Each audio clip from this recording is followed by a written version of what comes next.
Hi అండి, మనం ఈరోజు హోమ్ మేడ్ కుర్కురే తయారు చేసేద్దాం.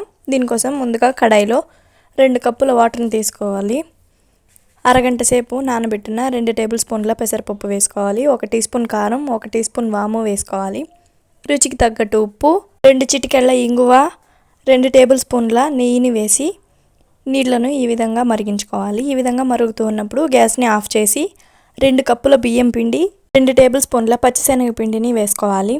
పిండి మొత్తాన్ని బాగా కలిసే విధంగా కలుపుకొని 10 నిమిషాల పాటు మూతతో క్లోజ్ చేసి పక్కన ఉంచుకోవాలి. పిండిని ఈ విధంగా ముద్ద కట్టుకున్న తర్వాత కొద్దిగా పిండిని తీసుకొని ఈ విధంగా కుర్కురే స్టిక్స్ లాగా తయారు చేసుకోవాలి. వీటిని నూనెలో డీప్ ఫ్రై చేసుకొని చాట్ మసాలా, సాల్ట్, కారం, ధనియాల పొడి వేసి టాస్ చేసుకుని సర్వ్ చేసుకోవడమే. చాలా టేస్టీగా ఉంటుంది. మీరు కూడా ట్రై చేసి మీకు ఎలా వచ్చిందో కామెంట్ చేసేయండి. మీకు ఈ వీడియో నచ్చితే లైక్ చేసి సబ్స్క్రైబ్ చేసేయండి. Thank you for watching.